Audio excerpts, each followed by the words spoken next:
이번 주 내내 우리는 마지막 때를 살아가는 자들이 취해야 되는 올바른 태도에 대해서 나누고 있는데요. 오늘 본문도 마찬가지입니다. 오늘 본문을 통해서 예수님이 재림하시는 마지막 때에는 의인과 악인이 더 이상 공존하지 못한다고 말씀하십니다. 즉 구원받는 자와 구원받지 못하는 자가 이제 확연히 나뉘게 된다고 말씀하십니다. 31절 32절 말씀입니다. 인자가 자기 영광으로 모든 천사와 함께 올 때에 자기 영광의 보좌에 앉으리니 모든 민족을 그 앞에 모으고 각각 구분하기를 목자가 양과 염소를 구분하는 것 같이 하여. 31절에서 예수님이 영광으로 천사와 함께 오는 때는 마지막 재림의 때를 의미합니다. 그때 예수님은 모든 민족이 볼 수 있는 왕의 보좌에 앉으시고 또 모두를 예수님 앞에 세우십니다. 그리고 예수님 앞에 모인 자들을 두 무리로 구분하시는데요. 그것은 마치 목자가 양과 염소를 구분하는 것 같이 구분하십니다. 33절 말씀입니다. 양은 그 오른편에 염소는 왼편에 두리라. 예수님은 양과 같은 자들을 오른쪽에 염소 같은 자들을 왼쪽에 확연히 구별되게 두십니다. 양은 보통 흰색이죠. 그 색이 순결과 깨끗함을 상징하고 염소는 보통 얼룩지고 검은색인데요. 그 색이 죄를 상징합니다. 그리고 양은 보통 목자를 잘 따르고 목자의 음성을 아는 동물이지만 염소는 보통 풀과 초목을 못쓰게 망치는 동물이기 때문에 이런 특징을 알고 있는 유대인들에게 양과 염소로 비유적인 말씀을 통해 교훈을 주고 계신 겁니다. 양으로 비유되는 자들은 구원받은 하나님의 자녀들을 가리키고 염소로 비유되는 자들은 구원받지 못한 즉 심판받을 사람들을 가리킵니다.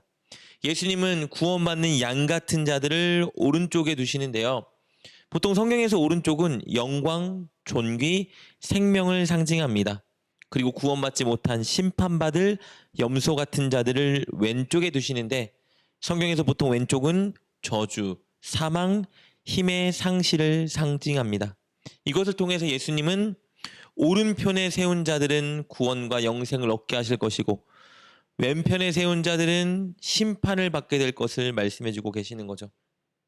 예수님은 오른쪽에 구별해 두신 양과 같은 자들에게 또 이렇게 말씀해 주십니다. 34절입니다.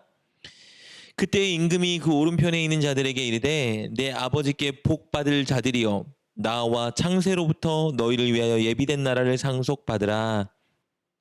예수님은 그들에게 창세로부터 예비된 나라 즉 천국의 상속자가 되었다고 선언해 주십니다. 그리고 반면 왼쪽에 구별하여 두신 염소 같은 자들에게는 이렇게 말씀하시네요. 41절입니다. 또 왼편에 있는 자들에게 이르시되 저주를 받은 자들아 나를 떠나 마귀와 그 사자들을 위하여 예비된 영원한 풀에 들어가라. 그들에게 예수님은 심판받아 마땅한 영원한 지옥 불못에 들어갈 것이라 선언하십니다. 그렇다면 예수님이 오시는 이 마지막 때 사람들이 구원받거나 혹은 심판받는 그 기준이 무엇일까요? 우리 35절 36절 말씀 볼까요? 내가 줄일 때에 너희가 먹을 것을 주었고 목마를 때에 마시게 하였고 나그네 되었을 때에 영접하였고 헐벗었을 때에 옷을 입혔고 병들었을 때에 돌보았고 옥에 갇혔을 때에 와서 보았느니라. 구원받는 기준, 심판받는 기준이 무엇이죠? 주님을 먹이고 주님을 마시게 하고 주님을 영접하고 주님을 돌보았는지 혹은 아닌지 그 유무가 바로 심판의 기준입니다. 이런 심판의 기준에 구원받은 자도 심판받은 자도 다 어리둥절하여 묻습니다. 무슨 말씀이시지? 구원받은 자들은 이렇게 묻습니다.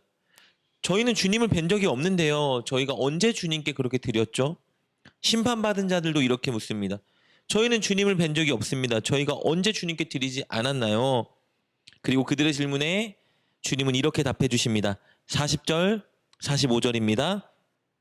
임금이 대답하여 이르되 내가 진실로 너희에게 이르노니 너희가 여기 내 형제 중에 지극히 작은 자 하나에게 한 것이 곧 내게 한 것이니라 하시고 이에 임금이 대답하여 이르되 내가 진실로 너희에게 이르노니 이 지극히 작은 자 하나에게 하지 아니한 것이 곧 내게 하지 아니한 것이니라 하시리니. 예수님은 형제에게 한 일, 지극히 작은 자에게 한 일, 그것이 바로 예수님께 한 일이라고 말씀해 주십니다. 반면에 형제에게 하지 않은 일, 지극히 작은 자에게 하지 않은 일은 주님께도 하지 않은 일이라 말씀해 주시네요. 여기서 형제는요, 예수님을 믿음으로 하나님의 자녀가 된 모든 그리스도인을 의미합니다. 여기 모인 우리 모두겠죠? 우리 서로에게 한 일, 섬겨주고 나눠주고 위로하고 격려하고 옳은 길로 이끌어주고 채우고 먹인 그 모든 일이 주님께 한 일이라는 거예요. 구원의 기준이 된다는 것이죠. 그리고 지극히 작은 자는 사회적으로 가장 낮고 천한 자, 연약하고 도움이 필요한 자를 의미합니다. 그들을 돕고 섬기는 것이 구원의 조건이 된다고 말씀하십니다. 그러나 여기서 오해하면 안 되는 것은요, 그렇다면 행함이 구원의 조건이 되느냐? 그런 말은 아니에요. 그러나 이것은 사실 행함을 말하는 것이 아니라 참 믿음을 말하고 있는 것입니다. 참 믿음은 그저 예수님이 살아계신다고 믿는 게 아니라 예수님을 나의 구주, 나의 주인으로 여기고 예수님 말씀에 순종하는 것을 의미합니다. 늘 예수님의 시선과 임재를 인식하며 예수님 말씀에 순종하여 사는 것, 그것이 믿음이에요. 그러니 그 믿음이 있다면 행함으로 당연히 드러날 수밖에 없겠죠. 마지막 때에 예수님은 그들이 하나님을 믿기 때문에 하나님 말씀에 순종한 그 믿음을 구원과 심판의 기준으로 내세운다는 겁니다. 하나님은 구약 시대부터 늘 말씀하신 명령이 하나 있어요. 그것은요, 약한 자를 돌보라는 명령입니다. 우리 신명기 14장 29절 말씀 이렇게 기록되어 있습니다. 너희 중에 분깃이나 기업이 없는 레위인가 내 성중에 거류하는 객과 및 고아와 과부들이 와서 먹고 배부르게 하라. 그리하면 내 하나님 여호와께서 내 손으로 하는 범사에 내게 복을 주시리라.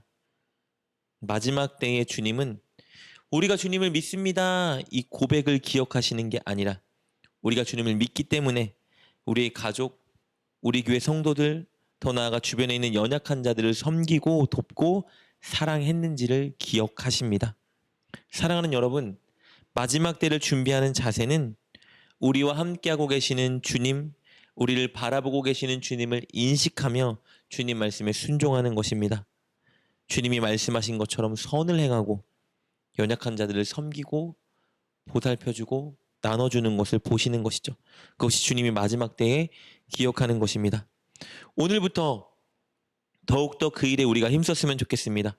오늘 하루 우리와 함께 하시고 우리를 바라보시는 주님을 인식하며 기회가 있는 대로 적극적으로 섬기고 나누는 저와 여러분 될 수 있기를 주님의 이름으로 축복합니다. 기도하겠습니다.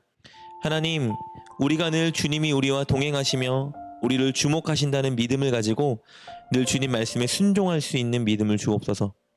주변에 있는 약자들, 그리고 복음이 필요한 자들에게 섬김과 나눔과 사랑을 실천하는 우리가 되게 하여 주옵소서.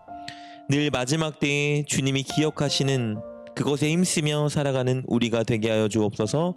예수님의 이름으로 기도드립니다. 아멘. 오늘 말씀을 통해 깨닫고 결단한 것은 무엇입니까? 그것을 붙들고 하나님께 기도합시다. 그리고 그렇게 실천하며 하루를 살아가는 여러분 되시길 주님의 이름으로 축복합니다.